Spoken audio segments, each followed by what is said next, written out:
Municipal ఎన్నికలపైన CM Revanth focus పెట్టారు. మిర్యాలగూడ సభతో కాంగ్రెస్ ప్రచారానికి శ్రీకారం చుట్టారు. ఉమ్మడి జిల్లాల చొప్పున సీఎం రేవంత్ రెడ్డి బహిరంగ సభలు నిర్వహించనున్నారని తెలుస్తోంది. ఇప్పటికే మంత్రులు మరియు కీలక నేతలతో సమీక్ష నిర్వహించారు. ఇటు ఈ సమీక్షలు చూసుకుంటే గనక ఇటు పీసీసీ చీఫ్ మహేష్ గౌడ్ మరియు ఇన్ఛార్జ్ మీనాక్షి నటరాజన్ పాల్గొన్నారు. ఎన్నికల్లో అనుసరించాల్సిన వ్యూహాలు మరియు స్థానిక పరిస్థితులపైన చర్చించినట్టుగా కూడా తెలుస్తోంది. ఇన్ఛార్జ్ మంత్రులకు కూడా గెలుపు బాధ్యతలను ఇటు సీఎం రేవంత్ అప్పగించారంటూ కూడా తెలుస్తోంది. ఇదే అంశంపైన పూర్తి డీటెయిల్స్ మా ప్రతినిధి సతీష్ లైవ్ లో అందిస్తారు. సతీష్, చెప్పండి, మున్సిపల్ ఎన్నికలపైన అయితే ఇటు సీఎం రేవంత్ ఫోకస్ పెట్టినట్టు తెలుస్తోంది. కంప్లీట్ డీటెయిల్స్ ఏంటి? ముఖ్యంగా మున్సిపల్ ఎన్నికల్లో దాదాపు మొత్తం కూడా ఏదైతే 90% కాంగ్రెస్కి సంబంధించినటువంటి సీట్లు గెలవాలి, 90% మన గెలుపు అనేది ఉండాలి. సో 90% కంటే ఎక్కువనే ఉండాలి, కానీ ఇంకా తక్కువ కాకూడదు అంటూ కూడా నిన్న ఏదైతే సమీక్ష నిర్వహించారో పెద్ద ఎత్తున మొత్తం కూడా కాంగ్రెస్కి సంబంధించినటువంటి జూమ్ మీటింగ్ జరిగింది. నిన్న మొత్తం కూడా సమీక్ష జరిగింది. రేవంత్ రెడ్డి ముఖ్యంగా అందరూ మంత్రులు ఎవరైతే ఉత్తమ్ కుమార్ రెడ్డి కావచ్చు, అలాగే TPCC president Mahesh Kumar Goud, AICC incharge Meenakshi Natarajan, వారితో పాటు ముఖ్య ఏదైతే మంత్రులు కావచ్చు, అలాగే ముఖ్యంగా కొంతమంది నేతలు కావచ్చు, అందరూ కూడా జిల్లాల వారీగా మంత్రులు కూడా మొత్తం కూడా కొంతమంది మీటింగ్లో జాయిన్ అయ్యారు. కీలక కాంగ్రెస్ నేతలంతా కూడా మీటింగ్లో జాయిన్ అయిన పరిస్థితులు ఉన్నాయి. సో దానికి సంబంధించి నిన్న కొంతమందికి అంటే మొత్తం కూడా పార్టీ క్యాడర్ పరంగా అందరికీ స్వేచ్ఛనిచ్చారు. ముఖ్యంగా మీరు ఏ నిర్ణయాలు తీసుకున్నా అది మీకే వర్తిస్తుంది. అంటే మీరు ఒకవేళ గెలుస్తానన్న క్యాండిడేట్ కనుక మీరు టికెట్ ఇప్పించుకుంటే సో ఆ వ్యక్తి గెలుపు బాధ్యత మీదే ఉంటుంది. ఒకవేళ ఓడిపోతే దాని పరిణామాలు కూడా చూస్తారు. సో దీనికి సంబంధించి పూర్తి బాధ్యత మీదే అంటూ కూడా మొత్తం 10 జిల్లాలకు సంబంధించి పెద్ద ఎత్తున ఉమ్మడి 10 జిల్లాలకు ఇన్ఛార్జ్ మంత్రులు ఉన్నారు. అలాగే కొన్ని సపరేటు ఏదైతే 33 జిల్లాలకు సంబంధించిన కూడా మొత్తం కొన్ని ఏదైతే ఈ 17 పార్లమెంటరీ నియోజకవర్గాలు ఉన్నాయో ఆ నియోజకవర్గాల వారిగా మొత్తం కూడా ఇన్ఛార్జ్ మంత్రులను విధించారు. వాళ్ళకి పూర్తి స్వేచ్ఛ ఇచ్చారు. అంటే టికెట్ల విషయాల్లో కానీ అక్కడ లోకల్గా ఉన్నటువంటి డీసీసీలు కానీ అలాగే ఇన్ఛార్జ్ మంత్రులు కానీ వీళ్ళకు స్వేచ్ఛనిచ్చారు. ముఖ్యంగా గెలిచే అభ్యర్థులకు ముఖ్యంగా టికెట్ ఇవ్వండి. ఒకవేళ గెలవని వాళ్ళు ఉంటే అంటే కాంగ్రెస్ పార్టీలో ఎవరైతే గెలవరు అని అనుకుంటారో వాళ్లకు నచ్చజెప్పి రెబల్స్లా పోటీ చేయకుండా ఉంచే బాధ్యత ఆ ఇన్ఛార్జ్ మంత్రులకు ఇచ్చారు. దాంతోపాటు ఎవరైనా ఒకవేళ కాంగ్రెస్ పార్టీలో టికెట్ రాకపోయినా కాంగ్రెస్ పట్ల ఏమైనా వ్యతిరేకత ఉండి బయటికి పోయి రెబల్గా పోటీ చేస్తే మాత్రం కాంగ్రెస్ పార్టీ నుండి సస్పెండ్ చేయాలి.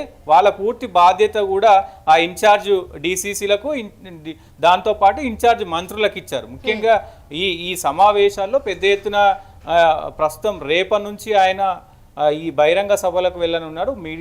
మిర్యాలగూడ సభతో ఆయన ఈ బహిరంగ సభలు నిర్వహించనున్నాడు. దానికి సంబంధించి ముఖ్యంగా ఈ బహిరంగ సభలు కూడా పెద్ద ఎత్తున జరగనున్నాయి. దానికి సంబంధించి ఏదైతే ముఖ్యంగా చూసుకుంటే మంత్రుల మధ్య సమన్వయ లోపం కూడా ఉంది అంటూ ఆరోపణలు వినిపిస్తూ ఉన్నాయి. ఎంత మేరకు నిజం ఉంది? డెఫినెట్గా అంటే మంత్రులు ఏదేమైనా మున్సిపల్ అయితే మీరు ఎన్నికలు లేనప్పుడు ఏమైనా చేసుకోండి, రాజకీయాలు చేసుకోండి, అన్నీ ఏదైనా చేసుకోండి, కానీ ఎన్నికలు వచ్చినప్పుడు ఎన్నికల పైన ఫోకస్ పెట్టాలి. కాంగ్రెస్ పార్టీ గెలుపే ధ్యేయంగా పనిచేయాలంటూ కూడా ఆయన దిశానిర్దేశం చేశారు. దాంట్లో ముఖ్యంగా రేపు మిర్యాలగూడలో విజిట్ చేయనున్నారు. దాంతోపాటు ఏదైతే ఫిబ్రవరి 5 ఎల్లుండి చొప్పదండి, దాంతోపాటు జగిత్యాల, ఫిబ్రవరి 6న నిజామాబాద్ రూరల్లో వెళ్ళనున్నాడు, ఫిబ్రవరి 7 పరిగి వికారాబాద్లో వెళ్ళనున్నారు, ఫిబ్రవరి 8న భూపాలపల్లి. సో ఈ బహిరంగ సభల్లో ఆయన పెద్ద ఎత్తున కాంగ్రెస్ కార్యకర్తలను ఉద్దేశించి కాంగ్రెస్ కార్యకర్తల కోసం అలాగే రాష్ట్ర ప్రజల కోసం కూడా ప్రసంగాలు ఉంటాయి. మొత్తం కూడా గెలుపు లక్ష్యంగా ఈ సభలు ఉండబోతా ఉన్నాయి. ఈ సభల్లో ముఖ్యంగా కొంతమంది మేజర్ ఇన్ఛార్జీలకైతే ఏదైతే బాధ్యతలు అప్పచెప్పారో ఆ బాధ్యతలు కూడా సక్రమంగా నిర్వహించాలంటూ కూడా హుకుం జారీ చేసిన పరిస్థితులు ఉన్నాయి. ప్రస్తుతం కరీంనగర్కి సంబంధించి తుమ్మల నాగేశ్వరరావు ఉన్నారు ఇన్ఛార్జి మంత్రిగా, మల్కాజ్గిరికి కోమటిరెడ్డి వెంకటరెడ్డి ఉన్నారు, చేవెళ్ళ మంత్రి శ్రీధర్ బాబు ఉన్నారు, నిజామాబాద్ ఉత్తమ్ కుమార్ రెడ్డి ఉన్నారు, వరంగల్కు సంబంధించి పొంగులేటి శ్రీనివాసరెడ్డి ఉన్నారు, అలాగే నల్గొండ జిల్లాకు సంబంధించి అడ్లూరు లక్ష్మణ్ ఉన్నారు. ముఖ్యంగా ఇట్లా వీళ్ళు ఏదైతే ఈ ఇన్ఛార్జ్ మంత్రులు అందరూ కూడా దాదాపు భువనగిరికి సీతక్క ఉన్నారు. సో ఇట్లా మహబూబాబాద్కి పొన్నం ప్రభాకర్ ఉన్నారు. సో ఇట్లా అందరికీ కూడా మొత్తం మంత్రులందరికీ కూడా కీలక నియోజకవర్గాలను ఇచ్చారు. ఈ మంత్రులందరూ సమన్వయం చేసుకొని పూర్తి బాధ్యత మీదే. మంత్రులకు కూడా పెద్ద ఎత్తున ఇప్పుడు ఉన్నటువంటి అందరి మంత్రులకు కూడా లాస్ట్ వార్నింగ్ అని చెప్పొచ్చు, లాస్ట్ డెడ్ ఎండ్ అని చెప్పుకోవచ్చు. ఈ ఎన్నికల్లో గనక కాంగ్రెస్ పార్టీ ఏదైనా అటు ఇటుగా అయితే 90% కంటే తక్కువ సీట్లు వస్తే గనక అయితే ఎవరి నియోజకవర్గంలో తక్కువ వచ్చినాయి, ఎవరి నియోజకవర్గంలో కాంగ్రెస్కు సంబంధించిన అభ్యర్థులను కానీ కాంగ్రెస్ పార్టీలో ఆశావాహులను సంతృప్తి పరపడంలో కానీ ముఖ్యంగా కాంగ్రెస్ నుంచి వ్యతిరేకత వచ్చి ఆయన ఇండిపెండెంట్గా పోటీ చేస్తే గెలిచే బాధ్యత కూడా మరి వేరే వాళ్ళు ఎవరు తీసుకుంటారు? ఇదన్నీ అంటే ముఖ్యంగా అక్కడ నెగిటివిటీ ఏది ఉన్నా చేయకుండా చూడాల్సిన బాధ్యత అక్కడ డీసీసీది, ఇన్ఛార్జ్ మంత్రిది. సో ఈ మొత్తం తతంగం కనుక జిల్లాలో ఆ ఉమ్మడి జిల్లాలో కావచ్చు, ఆ నియోజకవర్గాల్లో కావచ్చు, మొత్తం కూడా ఏదైతే మంత్రి ఉన్నాడో ఆ మంత్రికే, ఇన్ఛార్జ్ మంత్రికే వర్తిస్తుంది. సో ఈ ఎన్నికల్లో తక్కువ మున్సిపాలిటీలలో ఏదైతే 116 మున్సిపాలిటీలు, 7 మున్సిపల్ ఈ మొత్తం కూడా గెలిచే తీరులో మనం ఉండాలి. ఎవరైతే ఎక్కడ తక్కువ సీట్లు వస్తాయో వాళ్లకు మంత్రి పదవి ఉండదంటూ కూడా హుకుం జారీ చేసినట్టు తెలుస్తా ఉంది. అంటే ఇక్కడ ఉమ్మడి జిల్లాల చొప్పున ఏమైతే సీఎం రేవంత్ రెడ్డి బహిరంగ సభలు నిర్వహించనున్నారో ఇటు ఓటర్లను ఆకర్షించుకునే దిశగా కూడా ఈ బహిరంగ సభలు ఉండనున్నాయంటారు, అలా చూడొచ్చా?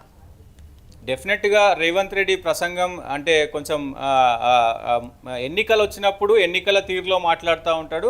సో ఎన్నికలు లేనప్పుడు క్యాజువల్గా మాట్లాడుతూ ఉంటారు. ఎన్నికలు వచ్చినప్పుడు మాత్రం అదే అగ్రెసివ్నెస్లో వెళ్తాడు. మరి ఈసారి ఎలా మాట్లాడతారు ఏంటి అనేది చూడాల్సిన అవసరం అయితే ఉంటుంది. సో అప్పుడప్పుడు శృతి మించినప్పటికి కూడా మరి రేవంత్ రెడ్డి చేసేటువంటి మాటలు కాంగ్రెస్ కార్యకర్తలు అయితే పెద్ద ఎత్తున ఉత్సాహపడుతూ ఉంటారు. కానీ అప్పుడప్పుడు అంటే ముఖ్యమంత్రి హోదాలో ఉండి కొన్ని మాటలు ఏవైతే ఉంటాయో అవి కొంచెం తొరలుతుంది కాబట్టి సో అట్లాంటి వ్యాఖ్యలు రాజకీయాల్లో రాజకీయ సభల పైన చేయొచ్చు అనేది ఆయన ఉద్దేశంలో ఉంటుంది. సో అదే విధంగా కూడా ఆయన చేస్తూ ఉంటారు. మరి ఈసారి 4-5 సభలు ఉన్నాయి, ఎలా ఉండబోతా ఉన్నాయి, సో ఆ సభలను ఎట్లా విజయవంతం చేస్తూ ఉన్నారు, మంత్రులకు బాధ్యత ఉంది కాబట్టి ఆ నియోజకవర్గ మంత్రులు మరి ఆ సభలను ఎలా ఏర్పాటు చేస్తారు, సో మరి కాంగ్రెస్ కార్యకర్తల్లో కాంగ్రెస్ నాయకుల్లో జోష్ని ఎలా నింపే ప్రయత్నం చేస్తారు, మరి కాంగ్రెస్ ఈ మున్సిపల్ ఎన్నికల్లో పెద్ద ఎత్తున గెలుస్తుందా లేదా అనేది మనం 11 తారీఖు ఓటింగ్ ఉంటుంది, దాని తర్వాత 13 తారీఖు రిజల్ట్ ఉంటుంది కాబట్టి ఆ రిజల్ట్లో చూడాల్సిన అవసరం అయితే ఉంటుంది. Amulya, right, thank you Satish. Municipal ఎన్నికలపైన ఇటు సీఎం రేవంత్ ఫోకస్ పెట్టారు. మిర్యాలగూడ సభతో కాంగ్రెస్ ప్రచారానికి శ్రీకారం చుట్టారు. ఉమ్మడి జిల్లాల చొప్పున సీఎం రేవంత్ రెడ్డి బహిరంగ సభలు నిర్వహించనున్నారు. ఇప్పటికే మంత్రులు మరియు కీలక నేతలతో సమీక్ష నిర్వహించారు. ఈ సమీక్షలో చూసుకుంటే పీసీసీ చీఫ్ మహేష్ గౌడ్ మరియు ఇన్ఛార్జ్ మీనాక్షి నటరాజన్ పాల్గొన్నారు. ఎన్నికల్లో అనుసరించాల్సిన వ్యూహాలు, స్థానిక పరిస్థితులపైన చర్చించారు. ఇన్ఛార్జ్ మంత్రులకు కూడా గెలుపు బాధ్యతలను ఇచ్చినట్టు తెలుస్తోంది. ప్రస్తుతం అయితే మున్సిపల్ ఎన్నికల దిశగా కూడా గెలుపు దిశగా ఇటు సీఎం రేవంత్ రెడ్డి కాంగ్రెస్ పార్టీ అయితే ఇటు అడుగులు వేస్తుందని తెలుస్తోంది. గెలవని నేపథ్యంలో కూడా మంత్రి పదవి ఇవ్వను అంటూ కూడా ఆయన చెప్పడం అయితే జరిగింది. ప్రస్తుతం అన్ని సన్నాహాలు కూడా సిద్ధం చేస్తున్నట్టు తెలుస్తోంది.